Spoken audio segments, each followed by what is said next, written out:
नमस्कार दोस्तों, स्वागत है आप सबका इंस्पायरिंग और इन्फॉर्मेटिव वीडियो में। जैसा कि आप जानते हैं कि 18 मई से बीपीएससी का इंटरव्यू चल रहा है, तो बीपीएससी ऑफिस हम बाहर में हैं। जो इंटरव्यू देना है उनका हम जानेंगे, उनका एक्सपीरियंस कैसा रहा है, किस टाइप से क्वेश्चन पूछे गए हैं और कैसे प्रेशर को हैंडल किए हैं। बीपीएससी के चूँकि एस्पिरेंट को, कैंडिडेट को बहुत इससे फ़ायदा मिलता है। अभी हम बीपीएससी का इंटरव्यू कर रहे थे, तब हम पटना में हैं और यहाँ पे आप लोग को बहुत सारा देखने को मिलेगा जो यहाँ से कैंडिडेट निकलेंगे। तो यदि आप लोग मेरा काम पसंद आता है, मेरी हार्ड वर्किंग पसंद आती है, तो आप चैनल को जो सब्सक्राइब करो, इस वीडियो को लाइक और शेयर करना ना भूलें। नमस्कार दोस्तों, स्वागत है आप सबका एक और इंस्पायरिंग और इन्फॉर्मेटिव वीडियो में। मैम अभी बीपीएससी का इंटरव्यू देके निकली है। मैम से हम जानेंगे कि मैम से कैसे कैसे क्वेश्चन पुटअप किए गए थे और मैम की स्ट्रेटेजी कैसे रही है और मैम ने प्रेशर को हैंडल किया। मैम, सबसे पहले इस बिल्डिंग में आने के लिए कांग्रेचुलेशंस। मैम, आपका नाम और एजुकेशनल बैकग्राउंड क्या है?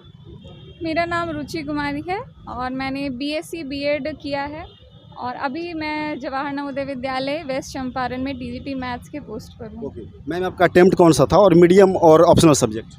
मेरा ये थर्ड अटेम्प्ट था, क्योंकि 64th में मैंने मैंने मेंस लिखा था पर इंटरव्यू के लिए क्वालिफाई नहीं हुआ। 65th में मेरी कोई तैयारी नहीं थी, बस मैंने अटेम्प्ट दे दिया और 66th में ये इंटरव्यू तक आया। आपका ऑप्शनल क्या है और मीडियम क्या रहा? ऑप्शनल मेरी सोशियोलॉजी है और मीडियम ऑफ एग्जामिनेशन इंग्लिश रहा था मेंस में। मैम, कौन सा बोर्ड था और उसमें मेंबर कितने थे? मैं बोर्ड नहीं बता सकती, लेकिन ये पता चला कि वहाँ चेयरमैन सर थे, उनका बोर्ड था। सारे 4 मेंबर थे, चारों सर ही थे। आपसे पहला क्वेश्चन क्या किया जब आप रूम में एंटर किया आपने, तो पहला क्वेश्चन आपसे क्या पूछा मेंबर ने? आपने ग्रेजुएशन कब किया? सबसे पहले तो ये पूछा, आपने ग्रेजुएशन कब किया, किस सब्जेक्ट से किया, उसके बाद आपने क्या किया। तो एक तरीके से वो मेरा स्टार्टिंग ही हो गया क्वालिफिकेशन से, एजुकेशनल बैकग्राउंड से। फिर उन्होंने काउंटर क्वेश्चन किया कि क्योंकि ये नवोदय का मैंने लास्ट में बताया, तो उन्होंने पूछा नवोदय से रिलेटेड कुछ क्वेश्चंस की, अब कैसे सिलेक्शन प्रोसेस क्या होता है, बच्चों का सिलेक्शन कैसे होता है, वहाँ से स्टार्ट हुआ। ओके सो मैम, आपके डेफ में गया था और हॉबी पे बेस्ड करके कुछ क्वेश्चन रिलेटेड कुछ भी क्वेश्चन नहीं था। नहीं, कुछ भी नहीं, बस ये क्वालिफिकेशन से रिलेटेड क्वेश्चन। बाकी geography, specially geography, sociology, current event, situational, 4। Current event जो रसिया यूक्रेन या फिर चाइना के साथ डिस्प्यूट है, कुछ भी नहीं था। बस वो उन्होंने अब खुद से पूछा कि आपको करंट इवेंट में क्या क्या पता है, आप उसके बारे में बताइए। उसके बाद उन्होंने काउंटर क्वेश्चन किया, जो भी आप टॉपिक बताएंगे उसके ऊपर वो काउंटर क्वेश्चन करेंगे। ओके, ऑप्शनल से भी कुछ आपके ज़्यादा नहीं? ऑप्शनल से प्रॉपर क्वेश्चंस थे। कुछ आर्टिकल से रिलेटेड भी पूछे गए कि राइट टू इक्वलिटी में ये मतलब कि कौन से article right to equality hold करता है, और कुछ सिचुएशन देके कि क्या कहीं कोई अमेंडमेंट हो सकता है, किस टाइप का अमेंडमेंट हो सकता है। Okay, conditional question, ethical question, case study वगैरह कुछ पूछा गया था कि आपको ये बना दिया जाए, ये बना दिया? ये उन्होंने पहले पूछा कि आपका पोस्ट प्रेफरेंस क्या है, तो मैंने बताया बीपीएस है। तो बीपीएस से रिलेटेड कि अगर आप उसमें बीपीएस में बीपीएस सर्विस आपको मिलती है, आप डीएसपी बन जाते हैं, आपको ये सिचुएशन दिया जाता है कि गर्ल्स की सेफ्टी आपको देखनी है स्पेशली, तो आप क्या क्या करेंगे। फिर ईव टीजिंग को लेके क्वेश्चन था। मैम, बात करिए जैसे कि आपने बताया अभी स्टार्टिंग में कि आप जो ऑलरेडी टीचर हैं, आपको बहुत कम टाइम मिल पाता होगा। जो भी एस्पिरेंट आपको सुन रहे हैं जो किसी न किसी प्रोफेशन में होंगे, सपोज डैट, तो कितना टाइम आप देती थी पढ़ाई के लिए? कहा जाता है कि जो सिविल सर्विसेज में आता है, इंटरव्यू तक पहुंचता है, 18 घंटे पढ़ने होते हैं। इसके पीछे की हार्श रियलिटी क्या है और आपका एक टाइम टेबल क्या हुआ करता है?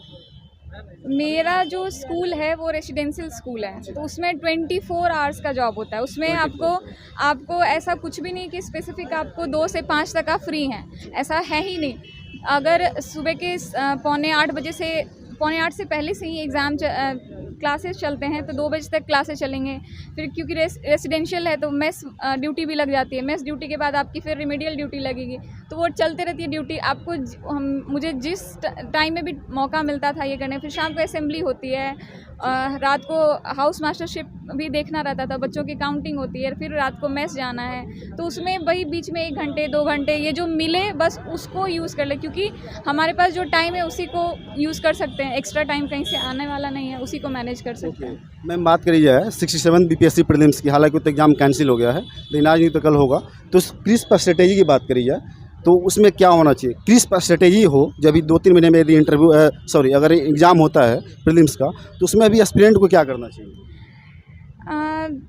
मेरी जो स्ट्रेटजी रही वही मैं बता सकती हूँ कि या तो स्टूडेंट्स करंट पे ज़्यादा थोड़ा सा ध्यान दें, फिर बिहार स्पेसिफिक तो रहेगा ही। और इस बार का जो हिस्ट्री क्वेश्चन जो कैंसिल हुआ, हिस्ट्री क्वेश्चन इतना इजी था, लेकिन फिर भी वो उसमें से भी कुछ क्वेश्चंस मुझे ऐसा फील होता है कि उसमें जो कैंसिल हुआ पेपर, उसमें से भी कुछ क्वेश्चन आ सकते। तो अगर आपने उस पेपर को अटेम्प्ट किया है और अगर आपका कुछ क्वेश्चंस गलती आ गया तो उसको फिर भी पढ़ लीजिए कि हो सकता है कुछ क्वेश्चंस तो रिपीट कर जाएं।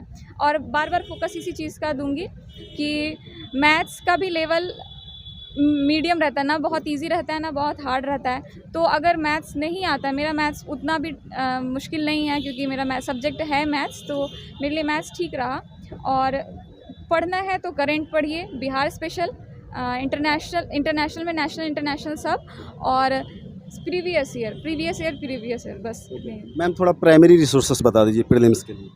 प्राइमरी रिसोर्सेज मैं सब बहुत ज़्यादा ऑनलाइन रिसोर्सेज पे डिपेंडेंट हूँ क्योंकि ठीक है, कुछ चैनल मेरे पास हमेशा हर जगह मैं मटेरियल लेके नहीं चल सकती। अगर क्लासेस के बीच मेरे पास टाइम है तो मेरे पास बस वही है कि कुछ पीडीएफ में सेव कर लेती हूँ, कुछ सोर्सेज निकाल लेती हूँ कि यहाँ से ये जो कुछ पीडीएफ में मिल जाए, वो किसी मल्टीपल सोर्सेज से आप पढ़ सकते हैं, उसके लिए कुछ ऐसा है नहीं। मैम मेंस राइटिंग स्किल बहुत ज़्यादा इंपॉर्टेंट है और जो एस्पिरेंट एक दिन उसे डेवलप नहीं किया जा सकता, आपने उसे अच्छे से एक्सपीरियंस किया होगा, तो उसको कैसे बेटर किया जा सकता है मेंस राइटिंग की आंसर राइटिंग बहुत अच्छी से ज़्यादा इंपॉर्टेंस मेरे लिए रखती है कि आप हर क्वेश्चन को अटेम्प्ट करें।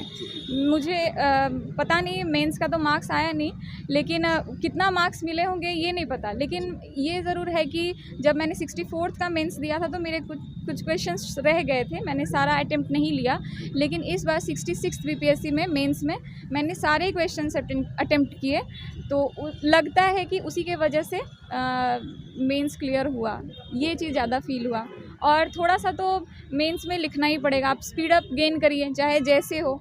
हमारे पास तो टाइम होता नहीं था, जब मेंस में लिख रही थी तो मैं बैंक में थी, तो बैंक का इतना हेक्टिक शेड्यूल करने के बाद फिर जो टाइम मिल पाता उस टाइम में बस लिखना है। आप देख के लिख रहे हैं, कहीं से न्यूज़पेपर से लिख रहे हैं, देख के लिख रहे हैं, बस लिखते रहिए क्योंकि बहुत सारी चीज़ें लिखने से याद होती हैं। तो ये बहुत इफेक्टिव कि जिस टाइम में आपको फैक्ट्स लिखने होंगे, वहाँ पे पुटअप करने होंगे आंसर्स में, तो उस टाइम में यही फैक्ट्स काम आते हैं जो आपने कहीं लिख के रखा। तो वो भी होता है कि एक प्रैक्टिस की तरह आप जब कुछ भी पढ़ते हैं तो उसको लिखने की यहाँ दिमाग में वो सेट हो जाता है, तो वो मेंस में काम आता है। थोड़ी सी इंटरव्यू की बात फिर से हम करना चाहेंगे कि आपको ऐसा लगा कि इसे ग्रिल किया गया हो, जैसे मॉक इंटरव्यू बहुत सारे यूट्यूब पे अवेलेबल होते हैं, उसमें ग्रिलिंग वाली बात आती है, आपको ऐसा लगा ग्रिल वाला कुछ फील हुआ?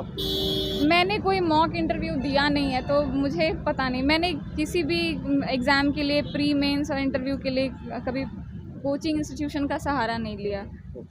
ठीक है मैम, जो आपको सुन रहे बहुत सारे एस्पिरेंट, उनके लिए क्या मैसेज है आपका, उनको क्या कहना चाहोगे?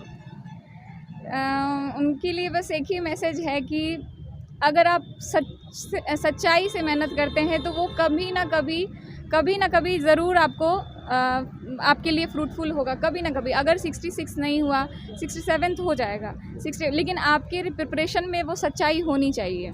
बस ये नहीं दूसरे को दिखाने के लिए नहीं पढ़ना है कि हम पढ़ रहे हैं, मेरे पास 10 किताबें हैं, ये है वो है, वो नहीं लिखना है। आपकी प्रिपरेशन में सच्चाई, क्योंकि हर स्टूडेंट को अपनी कैपेबिलिटी खुद पता होती है, उससे ज़्यादा उसके बारे में कोई नहीं जानता।